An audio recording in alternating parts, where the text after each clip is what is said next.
Nous voulons continuer notre culte par l'écoute de la parole de Dieu. Frères et sœurs, les temps que nous vivons sont troubles.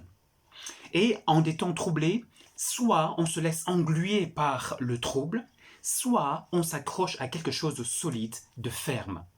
Et quoi de plus solide, de ferme, que la parole de notre Dieu qui demeure éternellement. Et justement, comme je l'ai dit dimanche dernier, nous voulons commencer une série de prédications dans Éphésiens afin que nos racines soient profondément ancrées dans la parole de Dieu et afin de pouvoir trouver notre joie profonde dans cette parole-là, en ces temps où tout nous pousse plutôt à la déprime, au pessimisme. Et ça vaut le coup de le rappeler, le Dieu qui nous a sauvés est assis dans son saint temple, sur son trône, comme on l'a lu au début du culte. Et le texte sur lequel j'aimerais que nous méditions ce matin se trouve dans Éphésiens, les Éphésiens 1, les 14 premiers versets. Vous pouvez commencer à chercher ce passage dans votre Bible, il sera aussi affiché. Et dans cette lettre de Paul aux Éphésiens, il y a trois chapitres en fait sur les bases de la vie chrétienne, et puis 3 autres chapitres pratiques qui montrent comment vivre cela. Et dans cette série, mon but sera vraiment que nous puissions passer en revue les fondements de notre foi en Christ afin d'être encouragés à mieux vivre comme Dieu le veut. Lisons donc dans Éphésiens 1, les 14 premiers versets. Éphésiens. Paul, apôtre du Christ Jésus, par la volonté de Dieu, aux saints et fidèles en Christ Jésus qui sont à Éphèse. Que la grâce et la paix vous soient données de la part de notre Père et du Seigneur Jésus-Christ. Béni soit le Dieu et Père de notre Seigneur Jésus-Christ, qui nous a bénis de toute bénédiction spirituelle dans les lieux célestes en Christ. En lui, Dieu nous a élus avant la fondation du monde pour que nous soyons saints et sans défaut devant lui. Dans son amour, il nous a prédestinés par Jésus-Christ à être adoptés selon le dessein bienveillant de sa volonté pour célébrer la gloire de sa grâce qu'il nous a accordée en son bien-aimé. En lui, nous avons la rédemption par son sang, le pardon des péchés selon la richesse de sa grâce que Dieu a répandue abondamment sur nous en toute sagesse et intelligence. Il nous a fait connaître le mystère de sa volonté, le dessein bienveillant qu'il s'était proposé en lui pour l'exécuter quand les temps seraient accomplis, à savoir réunir sous un seul chef, le Christ, tout ce qui est dans les cieux et ce qui est sur la terre. En lui, nous avons aussi été mis à part, prédestinés selon le plan de celui qui opère tout, selon la décision de sa volonté, afin que nous servions à célébrer sa gloire, nous qui d'avance avons espéré en Christ.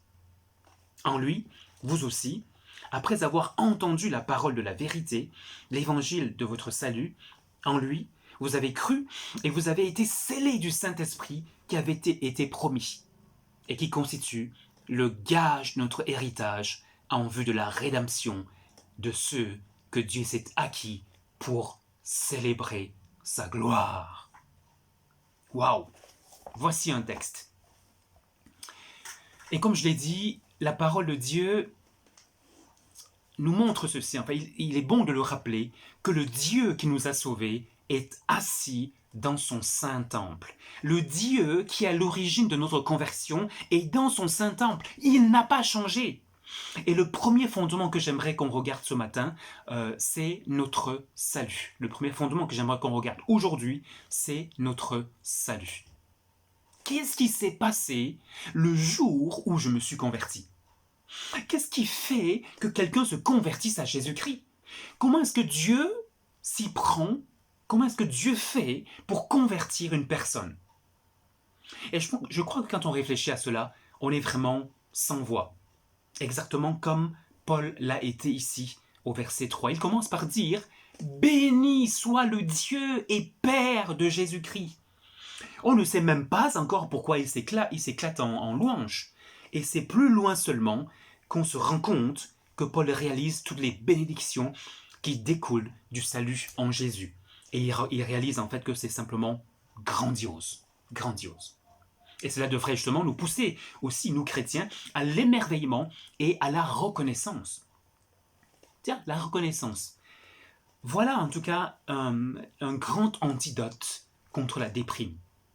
Si tu es déprimé, ou si tu es tenté par la déprime, petit conseil au regard d'Éphésiens 1, commence par bénir Dieu.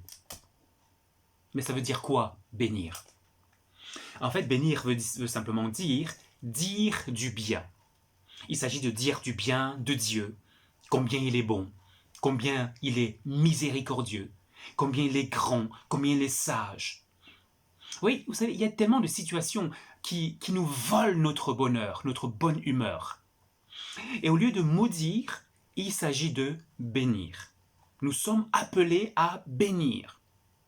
Et dans une circonstance où tu constates la bonté de Dieu, il s'agit en fait d'éclater comme Paul en disant « Béni sois-tu pour ta bonté, pour ta miséricorde, pour ta grandeur, pour ta sagesse. » Il s'agit de le bénir constamment. « Béni, béni sois-tu, béni sois-tu. » Et quand on prend du recul pour se demander qu'est-ce qui s'est passé pour que je me convertisse, on se rend vraiment compte que, dans ce texte, que le Père, le Fils et le Saint-Esprit ont été à l'œuvre.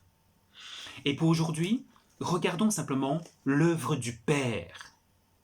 Dans d'autres dimanches, on verra l'œuvre du Fils et aussi, un peu plus tard, l'œuvre du Saint-Esprit.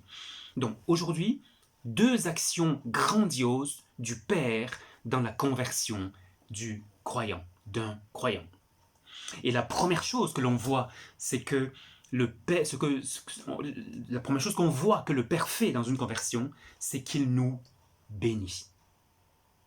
Au verset 3, Paul dit « Béni soit le Dieu et Père de notre Seigneur Jésus-Christ, qui nous a bénis de toute bénédiction spirituelle dans les lieux célestes en Christ. » Dieu le Père nous a bénis de toute bénédiction spirituelle dans les lieux célestes. De qui est-ce que le texte parle? De qui Paul parle-t-il ici? Qui est-ce que Dieu bénit ici? Paul dit nous, il dit qui nous a bénis. Donc Paul est béni, mais aussi les chrétiens d'Éphèse. Et de manière générale, tous les chrétiens, Dieu les a bénis. Est-ce que Dieu bénit tout le monde? Dans un certain sens, oui. Matthieu 5, verset 45 dit que Dieu donne la pluie et le soleil aux bons et aux méchants. Mais dans un certain sens, surtout celui de ce texte, non.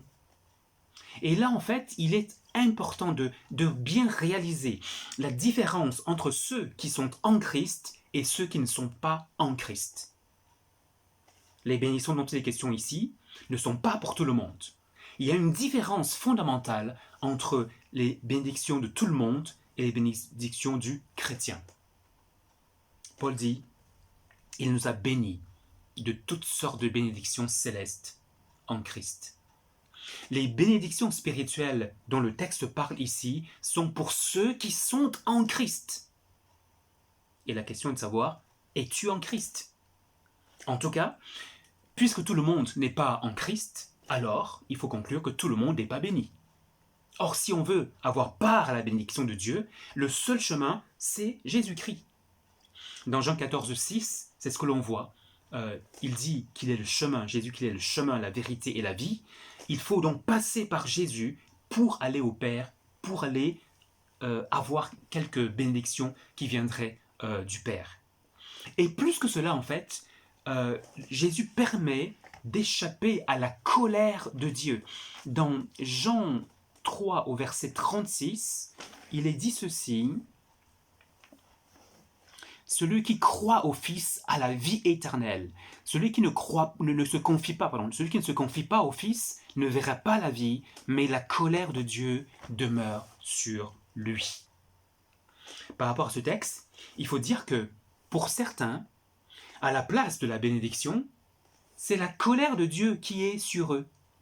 Cette colère, en fait, elle est suspendue au-dessus de leur tête. Et voyez-vous, cette colère n'est enlevée seulement que si on vient à Christ. La colère de Dieu, en fait, euh, et c'est ça la bonne nouvelle, euh, elle ne s'enlève qu'à la croix.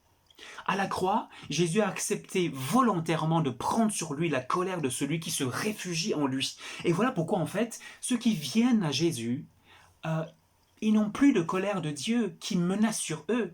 Pourquoi? Parce qu'à la place, ils sont bénis. Parce qu'en fait, Jésus a pris cette colère sur lui et maintenant, donc, à la place de la colère, ils sont bénis. Quand on vient à Christ, on devient béni. Béni de toute bénédiction spirituelle. Voilà donc la grande différence entre ceux qui sont en Christ et ceux qui ne le sont pas. Alors concrètement, c'est quoi ces bénédictions du chrétien? La première chose à dire, c'est qu'il ne s'agit pas de bénédictions matérielles, pas forcément matérielles. Il s'agit ici de bénédictions spirituelles. La conséquence, c'est clair, est dans notre vie, et notamment, elle se manifeste par le fait que nous sommes heureux, profondément heureux, dans notre fort intérieur.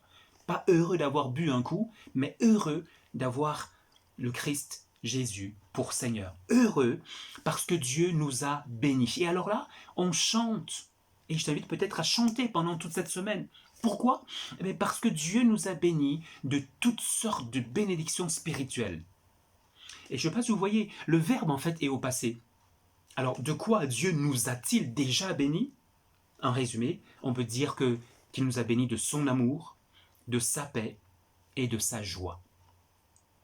Dieu nous a bénis d'abord en déversant son amour dans notre cœur.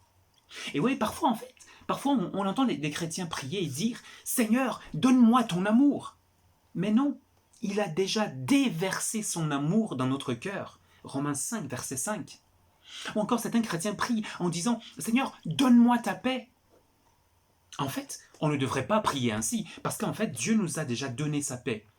En Jean 14, verset 27, Jésus nous dit « Je vous laisse ma paix, je vous donne ma paix ». Pourquoi est-ce que Dieu nous demanderait de prier pour quelque chose qu'il nous a déjà donné? Ou encore parfois, certains prient en disant « Seigneur, donne-moi la joie ». En fait, Dieu nous a déjà donné sa joie. Il nous a déjà donné sa joie en Christ. Dans Jean 15 au verset 11, il est dit, Jésus dit en fait, « Je vous ai parlé ainsi, afin que ma joie soit en vous, et afin que votre joie soit parfaite. » Et si Dieu nous a tant bénis, frères et sœurs, pourquoi sommes-nous déprimés? Pourquoi nous laisserons-nous, pourquoi est-ce que nous laisserions-nous menacés par la déprime? Dieu nous a déjà bénis de sa joie, de sa paix et de son amour. En fait, si je suis déprimé, il faut le dire, c'est parce que j'ai laissé sa joie, son amour et sa paix être enterrés par les choses de cette vie. Alors, prions que Dieu nous dégage de ces choses qui veulent enterrer notre joie, qui veulent enterrer notre paix et enterrer notre amour. En Christ, il nous a déjà donné son amour, sa joie et sa paix. Alors, ne laissons pas ces choses enterrées par quoi que ce soit. Voilà donc comment Dieu le Père nous a bénis. Et puis, deuxième chose que Dieu le Père a faite, c'est qu'il nous a élus. Versets 4 et verset 5. Ces versets sont sans doute l'un des plus forts sont des versets assez forts dans la Bible. Et je ne sais pas si vous vous rendez compte, en Christ, Dieu nous a élus. D'après mon petit Larousse, le mot élire veut dire nommer, choisir. Dieu nomme ou choisit certaines personnes à être saints, irréprochables devant lui. Il y a aujourd'hui environ 7,8 milliards de personnes sur la terre. Et d'après Romains 3 au verset 23, toutes ces personnes ont péché, y compris moi, y compris vous, et sont privées de la gloire de Dieu, ou étaient privées de la gloire de Dieu, jusqu'au jour où certains se tournent vers Christ. Et ce jour-là, Dieu applique ce qu'il a prévu depuis longtemps depuis la fondation du monde, à ma vie, à ta vie. Regardons en détail ces choses dans ce verset 4 que l'apôtre Paul a écrit. En lui, dit-il, Dieu nous a élus avant la fondation du monde pour que nous soyons saints et irréprochables devant lui. D'après ce verset, qui a été élu? Paul dit « nous ». Il faut savoir que la lettre aux Éphésiens était une lettre circulaire pour les chrétiens de la région d'Éphèse. La lettre a été lue en fait dans plusieurs églises de la région et finalement elle est restée à Éphèse et c'est pourquoi on a écrit, on dit la lettre aux Éphésiens. Donc Paul et les chrétiens de la région d'Éphèse à qui il écrit sont élus. Paul dit clairement qu'il est élu. Et donc, certains sont élus, et d'autres, donc, ne sont pas élus. Alors justement, de qui s'agit-il? Eh bien, de tous ceux qui ont placé leur confiance en Jésus-Christ pour leur salut. Donc, Dieu nous choisit. Et en fait, le jour où nous plaçons notre confiance en Jésus-Christ, Jésus, en fait, nous pardonne nos péchés, et alors, cette élection devient réalité. Dieu applique ce verset 4 dans notre vie. Et je ne sais pas si vous avez déjà posé cette question. Quand s'est passée cette élection? Quand est-ce que nous avons été élus? Le texte répond et dit que nous avons été élus avant la fondation du monde. C'est impressionnant, parce qu'en fait, quand on lit le début de la Bible, dans Genèse 1:1, on y lit « Au commencement, Dieu créa le ciel et la terre. » Et c'est comme ça que le monde a commencé. Mais en fait, ce que l'on voit ici, c'est que avant cette histoire du monde, avant Genèse 1:1, Dieu nous avait déjà choisis. Déjà choisis. C'est vraiment génial. Incroyable, incroyable. Regardez juste ce verset que Jésus dit, ce petit verset dans Jean 6 au verset 39 dans la bouche de Jésus. Jésus dit ceci. Voici la volonté de celui qui m'a envoyé, que je ne perde rien de tout ce qu'il m'a donné, mais que je le ressuscite au dernier jour. Donc, à un moment donné, Dieu a donné à Christ tous ceux qu'il voulait sauver. Quand cela s'est passé? Quand cela s'est-il passé? Avant la fondation du monde. Donc, avant la fondation du monde, certains ont été choisis, nommés par Dieu. Et si tout ça s'est fait avant la fondation du monde, eh bien, c'est à qui que doit revenir le mérite pour mon salut, pour ton salut? Non pas à nous, non pas à nous, mais à ton nom seul, Seigneur Jésus. À ton nom seul, donne gloire. Ce n'est pas moi, mais c'est à Dieu que doit revenir le mérite. Qu'ai-je fait? Rien, puisqu'avant la fondation du monde, je n'étais pas là.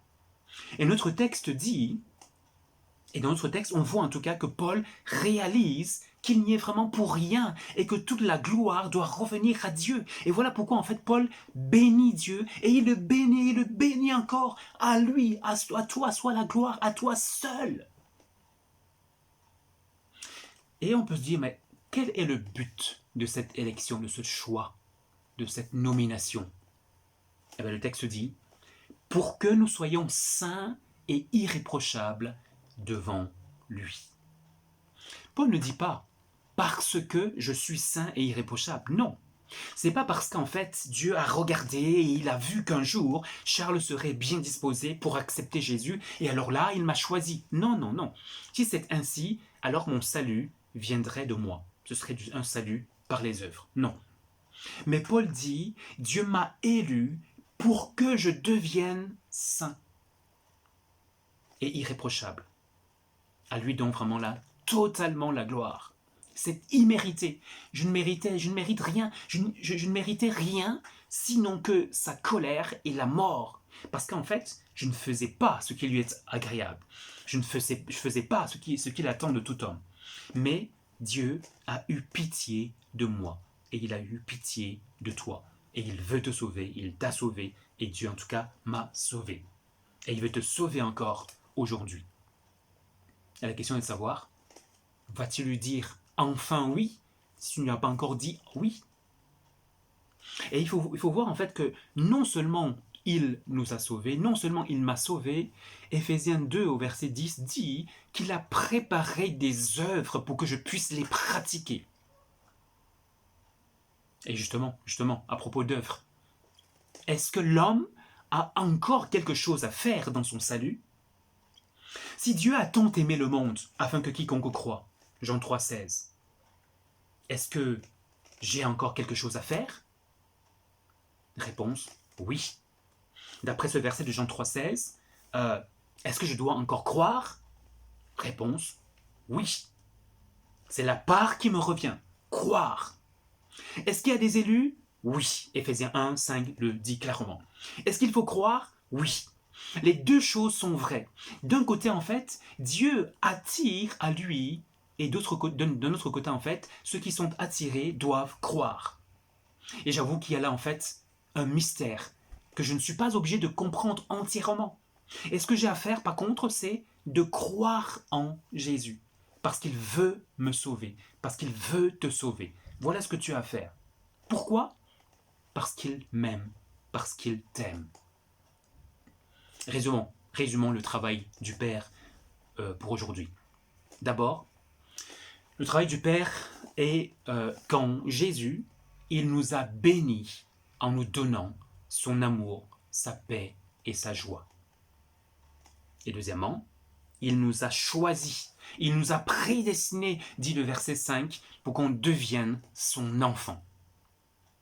Et s'il a fait tout cela, c'est pour que nous puissions célébrer sa gloire, parce qu'il est un Dieu glorieux. Et la question qui se pose simplement à toi, c'est qu'est-ce que tu vas faire devant tout cela? Vas-tu être reconnaissant, louer Dieu, ou te fâcher sur tel ou tel autre aspect? Sur le fait par exemple, qu'il a élu certains et il n'a pas élu d'autres. Laisse-moi juste te dire deux choses. Mon cher ami, tu dois croire en Jésus pour être au bénéfice de toutes ces bénédictions spirituelles dont on a parlé. Et deuxièmement, si tu as déjà cru en Jésus, tu dois éclater en louange, tu dois louer, tu dois célébrer, dire et redire à Dieu, gloire à Dieu, parce que à lui appartiennent la puissance, la force et la gloire, et tout ce qu'on peut voir ici dans ce monde. Il est digne d'être loué. Couvrons simplement un instant nos têtes pour réfléchir à cela. Et je vous invite juste après qu'on aura réfléchi, je vous invite simplement peut-être à réfléchir à une ou deux choses pour lesquelles vous allez glorifier Dieu en cette semaine. Réfléchissons simplement un petit instant.